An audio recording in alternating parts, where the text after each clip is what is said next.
Good afternoon. I am Isaac Sanchez, Public Information Officer for Incident Management Team 2 in cooperation with NEMO Team 2. And welcome to the afternoon community update for September 8th for the Caldor Fire.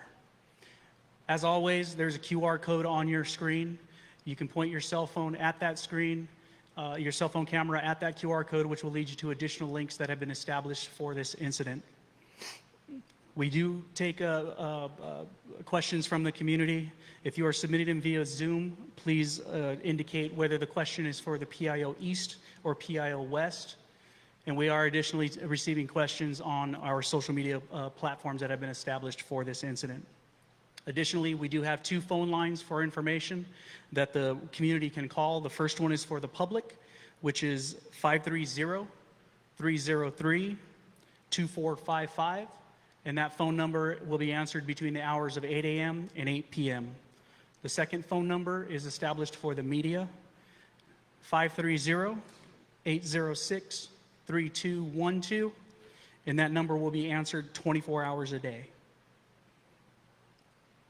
The Caldor Fire is currently 217,569 acres, which makes it the 15th largest fire in California history.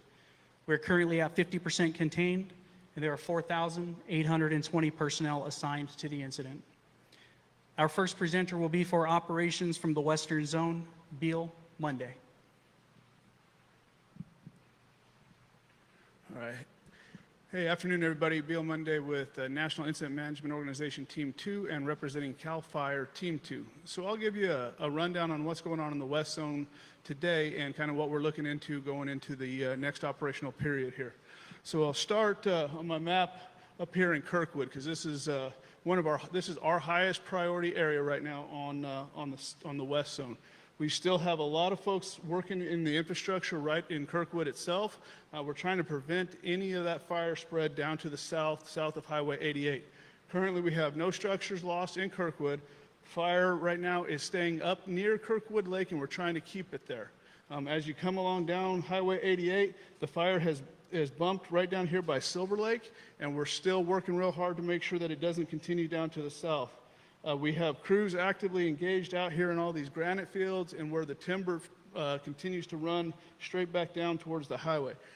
This is a real complicated area because the winds are real challenging here because of this big canyon. So we'll get different wind shift patterns in here. The winds will come out of the north and push the highway, and then all of a sudden we'll have winds come out of the west and then eventually out of the south. So it's been real challenging for our folks to be able to stay engaged in here, battling the shifting winds. And that's why it's continuing to take us an extended amount of time to try to get the highway and the Kirkwood area completely secure so we can try to start repopulating this area as soon as possible. Some other things that we have going on down here is, as this fire continued to burn down here, we did a lot of preparation for that. So there's a lot of trees along the highway that we had to cut to make our fire line stronger as the fire did start to advance down here. So we have crews down there now. We got some heavy equipment that we're mobilizing down here to start making sure we can get all that stuff cleaned up so when we can open the highway, it'll be safe for traffic flow to continue down through here. Moving along on my map here, kind of this whole bottom end all the way up and through Division Alpha and Delta.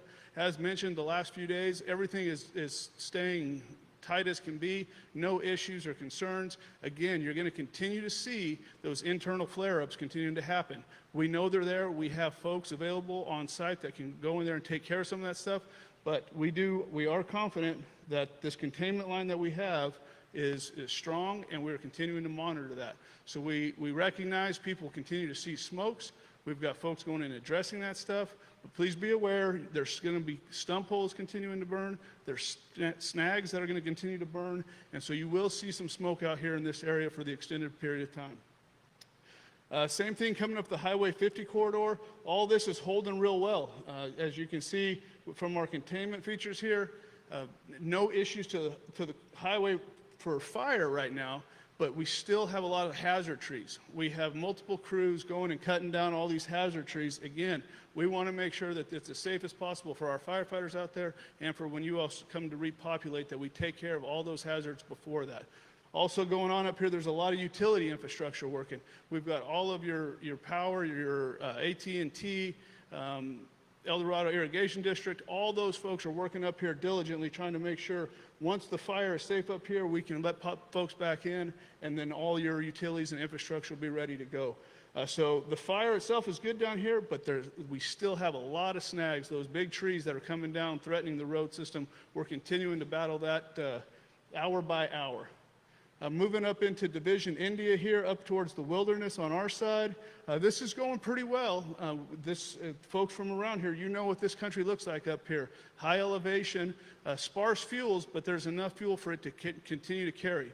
Right now we have a little bit of active fire up around the Forney Lakes area. You'll see some dominant smoke sitting up there. I know a lot of folks are looking at cameras and can see that area. So the cabins around Forney Lake, everything is fine there, but there's some increased smoke volume in there just as that fire continues to burn up and around some of those, that meadow up and towards the granite there. We're hoping to have our containment line completed up in here. We've got hose lines, and we've got lots of hotshot crews and other crews that were continuing to fly up into the wilderness, and they're continuing to work this whole piece of ground. So I'm anticipating here, hopefully in the next 48 hours or so, that this country up here towards the wilderness on our side of the zone will be blackened in for us. With that, I'll turn it over to our law enforcement friends, and then we'll go to the other zone.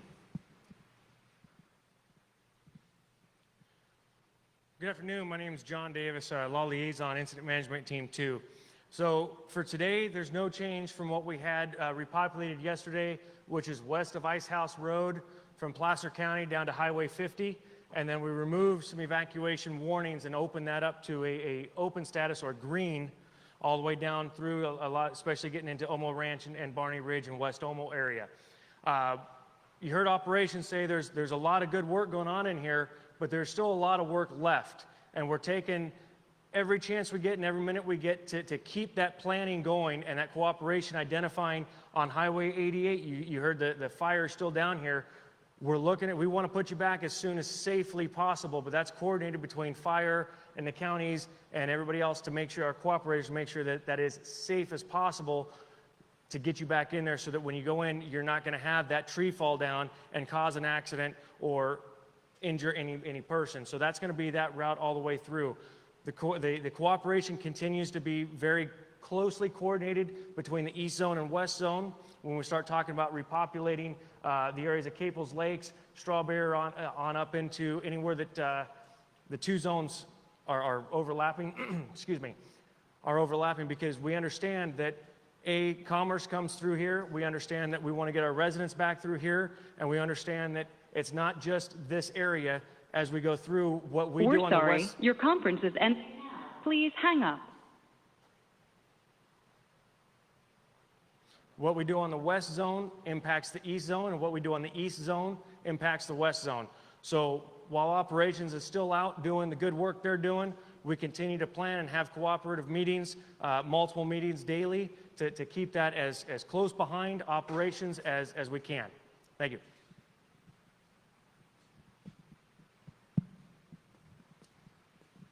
Thank you, John. And next, I'd like to introduce Unified Incident Commander from CAL FIRE Incident Management Team 2, Charlie Blankenheim. Good evening, Charlie Blankenheim, IMT2. So the theme I'm going to talk about tonight is patience. So I understand that there's blue sky outside right now, and from a good chunk of El Dorado County, you can't see any smoke. The smell of smoke in the morning is not as bad, and people are starting to get frustrated that the two highways aren't open, that Tahoe is not open. As you just heard from John, we are doing a tremendous amount of work. That Highway 50 corridor, the cooperation going on up there between PG&E, Caltrans, the U.S. Forest Service, CAL FIRE, we all have fallers up there falling trees, heavy equipment moving those trees out of the road, doing all of that kind of work that's going to make that highway safe to travel again. And then as you heard from the meteorologist the other day, we are expecting some wind this week. So while things are going good on the firefight right now, that wind is very concerning to us, especially in the higher country.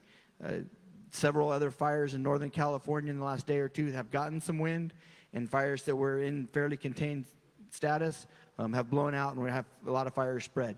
So we ask that you be patient. We just understand that Team 2 NEMO team and the Team 4 in the Tahoe Basin are doing everything we possibly can to get folks back into their houses, to get the highways open, to get commerce open back up into the Tahoe Basin. We are doing everything we can, but we still ask for a couple more days of patience. I appreciate it, and thank you very much. Thank you, Chief. Before we pass to our partners in the East Zone, I would like to remind any viewers that are watching this virtually to please, if you submit any questions via Zoom, please indicate whether they are for PIO East or PIO West. Having said that, I'd like to pass the presentation to our partners over at California Interagency Team 4 in the East Zone. Take it away. All right, thank you, Isaac, for that. And welcome everybody out there watching this presentation from the East Zone. First off, I would like to introduce to you from California Interagency Incident Management Team 4, Operations Section Chief Kyle Jacobson. Good evening. We'll start in Division Alpha Alpha, starting in Christmas Valley, moving up through Gunmount to Echo Lakes Dam. Everything continues to hold within its current footprint. Resources are still engaged in mop-up and tactical patrol in these areas. As we move into between upper and lower Echo Lakes, the fire has backed down to the line in several areas. We're expecting the rest of it to be back down to the line by the end of shift tonight. And we do have resources in place as well as hose lays to make sure that we're ready to receive this fire as it backs down, and then we can mop up and secure that edge. As we move out into the Desolation Wilderness area, resources were able to get this first piece taken care of and turn the corner, and they are now working south. With the success that we've been having in this area, resources are going to continue to mop up and patrol this area, but we were able to take a rappel module, and we're going to be repositioning that module and moving them west of Ralston Peak to the next area of heat that we have. So they will begin working that area. And as these resources continue to pick up these areas, we will keep working them and hopscotching them further to the west, to these areas of heat that we have out in Desolation Wilderness. As we move into Division Delta Delta, everything continues to hold. We have had additional resources in this area, making it safe, getting rid of hazard trees so that we can repopulate that area as quickly as possible. Everything in the Powerline Road area, Powerline Trail area continues to hold. As we move around towards the High Meadows area, we have increased some containment here and brought it back around the corner. Everything continues to look really good all the way to Trimmer Peak. We haven't had any fire growth in those areas. Today, we were able to complete the last piece of hand line that we needed to in the Trimmer Peak area. So we have all of the hand line in, moving through everything that we have here in the Lake Tahoe Basin. We have had a few trees fall across the line, but resources have been able to take care of those areas. And we don't believe that there's going to be any threat to the line in this area. We're going to continue to mop up and do everything we can before those predicted winds that you heard about. As we move into the Papa Papa area, resources have been securing the area to Scout Peak, and they were able to progress hand line direct to the south. So we're going to be continuing with those operations, adding and moving additional resources to that area to continue pushing hand line direct to the south, as well as getting additional resources in the drop point 68 area to start working from the south to the north. This is our area of largest activity right now. We have been working with helicopters in this area to do everything we can to check everything up, as well as working the super scoopers out in Desolation. They've been super effective with our aerial resources today, so we're very fortunate to have clean air and be able to do that. As we move into Caples Lake, everything continues to hold in its current footprint. Haven't had any growth in this area. We've also been able to continue our hand line construction going direct on the fire's edge into the zone border. So we will be coordinating closely with the West Zone and continue to push our resources around this area of heat that we still have here. Just want to let everybody know that we understand it's very difficult being out of your homes, and we're doing everything we can to get residents back in their homes as soon as possible. With those predicted winds, there still is potential for some of these communities to be impacted, and we don't want to do anything to pull the trigger too soon and put people back into their homes. So we are doing everything we can to secure that perimeter and get everybody back into their homes as soon as possible. Thank you. Thank you for that, Kyle. Once again, my name is Sean Collins, and I'm the Public Information Officer for California Team 4. So next, I'd like to introduce to you, Incident Meteorologist Zach Tolby. Good evening, everybody. First, I want to start with the underlying conditions that we have going on here. First, we are in an extreme drought throughout the Sierra and the Tahoe Basin. We've also seen one of the warmest summers in history. This whole summer has been above average temperatures. This past week, we have generally seen high pressure over the area continue with above average temperatures, around 10 degrees above average. Mostly this week, we've seen terrain-driven winds, so winds up canyon, up valley during the daytime and downslope in the evenings, with a strong inversion setting up and very dry air over the region. Ridge winds most of the week have been fairly light, with some light southwest winds gusting to around 20 during the week. We're expecting a pretty big change in the weather coming starting tomorrow. We have a cold front moving through Northern California, and that's going to bring chances for mostly dry thunderstorms and very strong southwest winds. There's a fire weather watch in place from Thursday evening through Friday. As far as the thunderstorms go, we're expecting chances for thunderstorms starting tomorrow evening and lasting through Friday. The best chances for thunderstorms we're going to see is going to be on Friday morning, when that cold front comes through. That cold front's going to come through around 4 a.m. till 10 a.m. on Friday morning, and that's going to be our best chances to see some thunderstorms. There may be a little bit of rain right along the front there, but in general, we're expecting pretty dry conditions with those thunderstorms. Some of the main hazards we're looking at that thunderstorm event is gusty outflow winds that can change wind directions really rapidly, and lightning, which can be a hazard to firefighters and potentially start new fires. For the southwest winds, we're expecting winds to start to pick up along the ridges Thursday evening and last through the day on Friday. The strongest winds we're expecting are Friday morning through Friday afternoon as that cold front moves through the region. We're expecting ridge winds to gust up to around 50 miles an hour or so, with valley winds being very erratic in direction, 15 to 25 miles an hour, gusting to around 35 miles an hour. So again, we have a fire weather watch in place for thunderstorms and gusty outflow winds Thursday night through Friday. Thank you. Thanks very much for that very important information there, Zach. Next up from El Dorado County Sheriff's Office, I'd like to invite Sergeant Simon Brown. Thank you. If you guys watched this first part, you've heard from the experts a lot of the reasons why there are certain communities that aren't back home yet. I just want to take a minute from a personal perspective, from El Dorado County, from a resident, someone who's worked for the county for 17 years, who's been through a lot of disasters. This is the worst one we've seen. This is the worst one we've been through, and it is taking a long time. So what I want to tell the communities, especially the ones in Tahoe that are lucky enough, the houses are intact, be patient. It's going to take just a little bit longer. They're working really hard every day. We talk about the best ways to get you guys back safe. My family was evacuated too, and every day I watched the briefings trying to figure out and guess when we were going to go back. And it's not until it's absolutely safe. Just because there's black line on the edge of the communities doesn't mean that there's not things burning on the other side of that line somewhere. So we're not going to do it until it's safe. We're working every day as hard as we can to get you there, help each other out, encourage each other, and stay strong. And let us know if you need anything. We're responsive on Facebook, and we're going to try and answer any questions we can. Thanks. Thank you for that information, Simon. And as always, to help you understand some of the challenges that we are facing out there, my crew is putting together some short videos to give an overview of some of those challenges with the hazard trees and what fire actually looks like out on the landscape. Next up from Southwest Gas, Supervisor and District Operations, Jimmy Smith. Thank you. As the fire approached South Lake Tahoe, we did secure the gas service in the Christmas Valley area. But as the days went on, we were able to maintain service throughout the rest of the South Lake Tahoe area. For those of you that are returning home, if you turned off your gas as you were leaving town as a precaution, please call our office at 877-860-6020. Again, that number is 877-860-6020.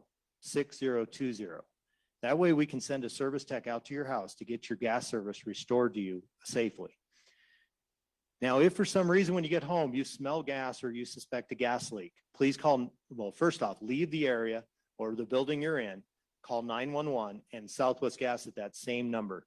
Our main goal in this is to keep everyone safe. So if something's going on out there, please give us a call. And we look forward to serving you. And on behalf of Southwest Gas, for all of you that are coming back, welcome home. Thank you, Jimmy. Appreciate that. Our last speaker this evening from Unified Incident Commander of the East Zone, our Incident Commander, Rocky Obligo. Thank you. Again, good evening. I again want to welcome all of our viewers that keep logging into our virtual community meeting to get the latest and best information. As you heard from our folks, our operation folks, on the work that's going out there, and that's the young men and women that are working 24 hours a day, both day and night shifts.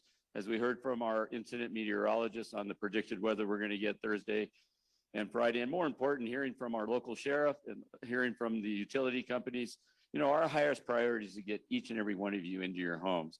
And every day, several times a day, we have meetings to take a look at what are those opportunities to lift our current evacuation orders, even to reduce those to a warning to eventually get you into your homes, at least the residents initially, and hopefully at some point in the future, if we're successful, to lift all evacuations and get everyone back home.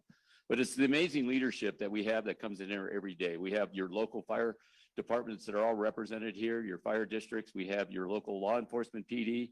As we said, we have El Dorado County Sheriffs. We even have our state law enforcement component of CHP, California Highway Patrol, and Nevada Highway Patrol, along with the National Guard, and then all of our cooperatives working together to ensure that when we have that point of opportunity to get you back in, that we will.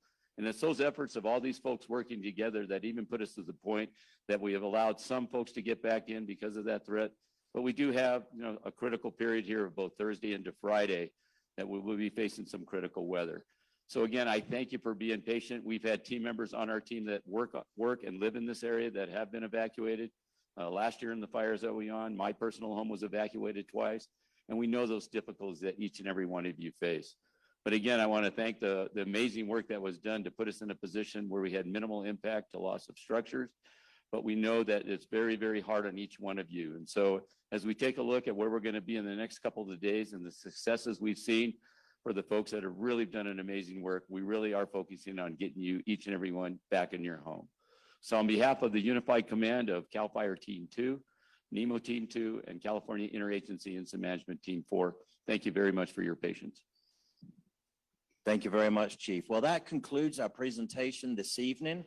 Just want to remind everybody that we are having questions answered for you. We do have a lot of other agencies in the room, so if there's anything particular for any of the local fire or law enforcement agencies, we have the ability to answer those.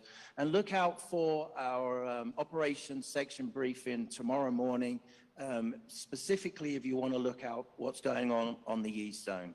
So back over to you, Isaac. Thank you, Sean. We'd like to go ahead and start answering some of the questions that have been submitted. And again, thank you to everybody that have submitted a question.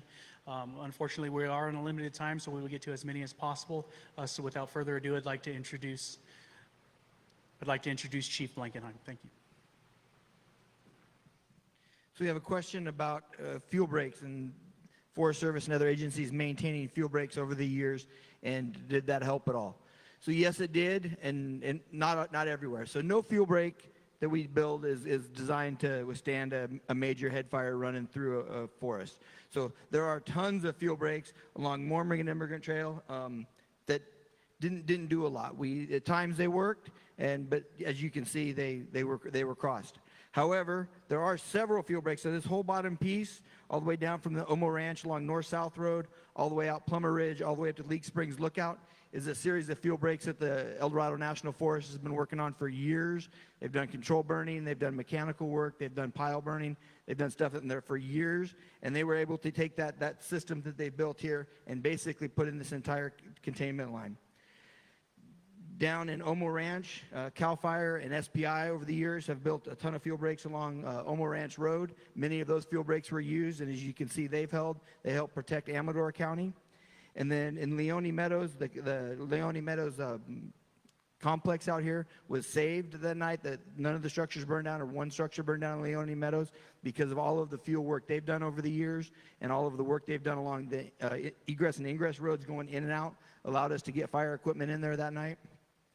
I know we were not really successful in Grizzly Flat with a lot. We lost a lot of structures in Grizzly Flat, but the structures that we did save were because they had good clearance. And again, Forest Service, CAL FIRE, and the Fire Safe Councils in Grizzly Flat have done a ton of fuels work out there that protected firefighters' egress and ingress. We would not have even allowed firefighters into some of those areas to try to protect the structures that they did had all of that fuel work not been done along there.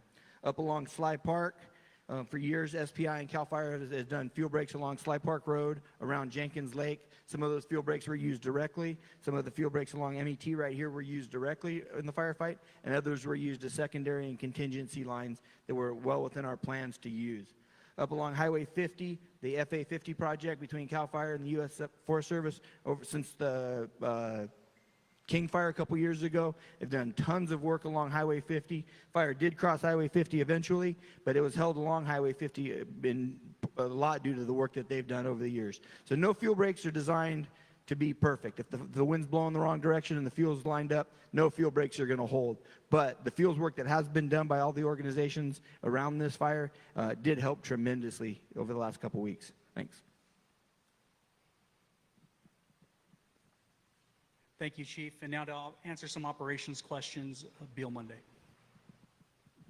Thank you, and thank you for your questions. So we'll run through a handful of these here. So update on Kybers and Silver Fork.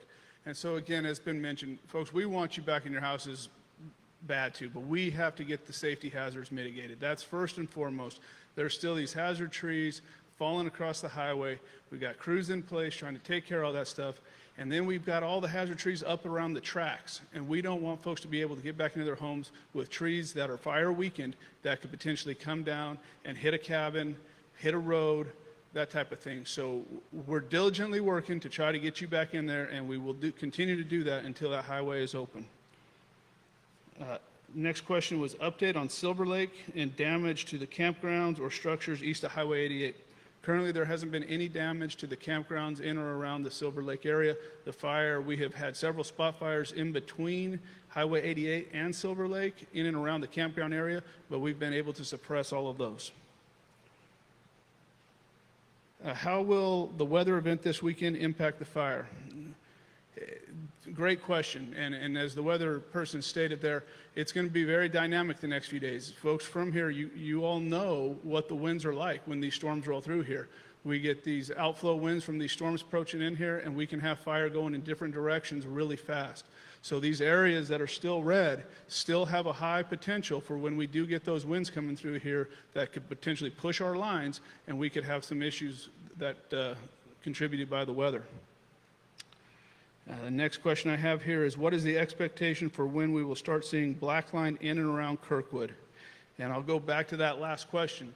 And so I'm anticipating, full transparency here, that going through this next wind event and testing what we have in place right now, I'm anticipating by Monday of this next week, that's when we're going to start to see a little bit of black line in and around the Kirkwood area. So that's several days out. We've got this wind event that we're worried about, but we're going to make sure that we can try to do our best to make sure that fire doesn't come down into Kirkwood and stays north of the highway there.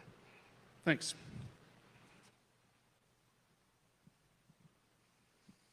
Thank you, Bill. Next, and then finally from our side with some law enforcement related questions, John Davis. All right, John Davis again. When we're talking about anything within the forest, please any access whatsoever, please contact your local forest district for access into the forest once any order has been downgraded to a warning. So anything regarding the forest, contact your local forest district. We heard operations give a good update on the status of Highway 50 and what's going on there. So we cannot give you an estimation of time frame. We can just tell you that the work continues and the coordination continues to get it open as soon and safely as possible. And then in the Grizzly Flats area, Blue Mountain Road is open, and Creekside Drive is still in the evacuated order area. So if you're in a red area, you need to stay out. Yellow or green area, those areas are open. Blue Mountain open, Creekside Drive closed. Thank you.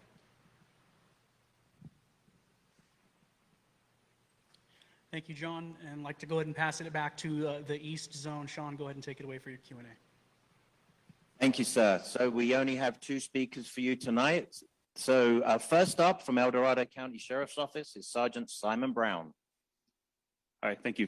Quick question about being notified when your evacuation status changes. So if you're in a warning and you, for some reason, we had to put you back into an order because conditions changed and it was dangerous, you would get another notification. If you're in a warning and we lift it completely, you'll also get a notification, and that's through the Code Red system. If you haven't yet signed up, do it so you get those notifications. You can find the link on the El Dorado County Sheriff's website and on the CAL FIRE Amador El Dorado Facebook page. There is a link to the link tree, and it'll help you get signed up there. Thanks. Thank you very much. So lastly, I want to welcome back Operations Section Chief Carl Jacobson. Okay, we had a few questions about upper and lower Echo Lakes, so I will just kind of talk about that area a little bit. One of them was, do we have fire in and around the structures on the south side of Echo Lakes? Yes, there is fire in this area. We do have hand line above all of these structures, hose lays in place. So there is fire in this area, but we do have hand line up above all of these structures. And when I say fire is backing down the hill, that means it's a low intensity fire. It's backing low flame lengths.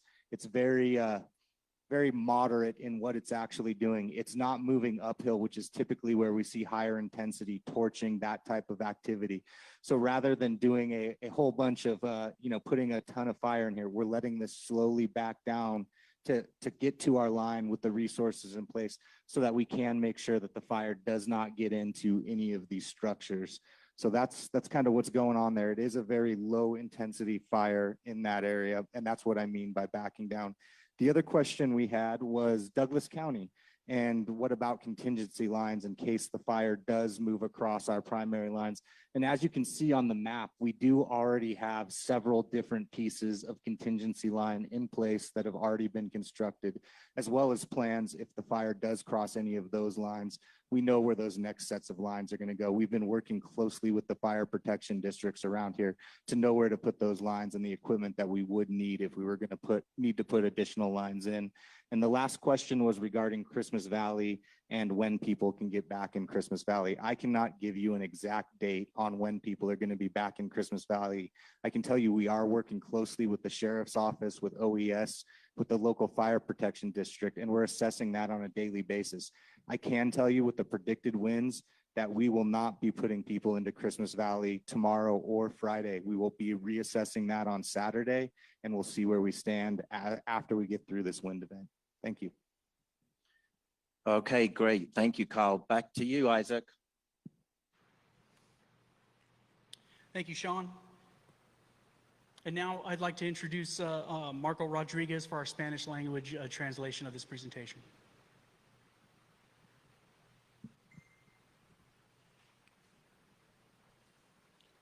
Buenas tardes, Marco Rodríguez, vocero con el incendio de Caldor, con una breve explicación de lo que está pasando en este día con el incendio. El incendio se mantiene en 217,569 hectáreas. Tenemos 50% del incendio contenido y tenemos 4,820 personas que están en la batalla con este incendio. En la parte del oeste, donde estamos en la carretera del 50, todavía tenemos esta área con el incendio controlado y seguimos abriendo a las poblaciones que se encuentran en este lado. Cuando te mueves un poquito más al oeste, hay 2 lugares donde tenemos fuego todavía, que es el norte, aquí en Wrights Lake, y aquí abajo en la ciudad de Kirkwood Mountain.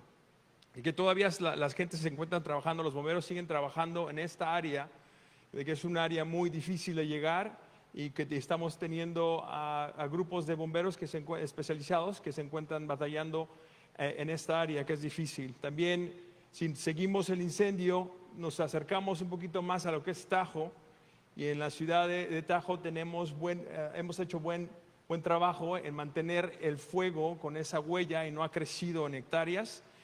pero seguimos trabajando y tenemos esta área cerrada, puesto que no es seguro para que la gente vuelva a regresar a sus hogares.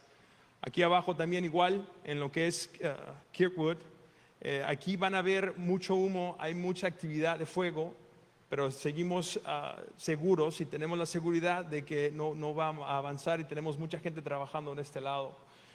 Cuando seguimos en la carretera 88, cambia un poquito aquí, seguimos trabajando lo que es la carretera para que sea segura, porque todavía hay fuego y seguimos viendo al interior del fuego mucho humo. Así que eso es normal, pero seguimos trabajando fuertes. A las personas que están regresando a sus hogares es importante que tengan cuidado cuando regresen. En las carreteras hay mucha gente todavía trabajando y tratando de que las utilidades regresen a sus casas, ya sea el gas y el agua, para que regresen. Así que con paciencia seguimos trabajando fuerte para que esta área se pueda abrir. Yo sé que muchas personas trabajan en lo que es Tahoe y la carretera 50 es muy usada. Así que les recomendamos que nos tengan un poquito más de paciencia y seguiremos trabajando fuerte. Esperemos que el lunes tengamos esta área un poquito más controlada. Este fin de semana esperamos un clima muy caliente y esperemos que los vientos sean favorables, pero seguimos trabajando. Si tienen algún problema o ven algo de fuego o humo, no se preocupen en esta área, pero si es algo que ven muy fuerte, también pueden llamar al 911. Eso es todo. Gracias.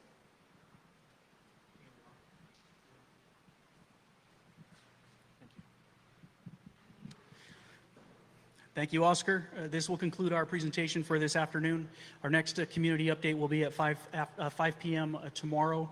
And for tips on what you can do to prepare yourselves, your families, and your homes for wildfire, please visit readyforwildfire.org.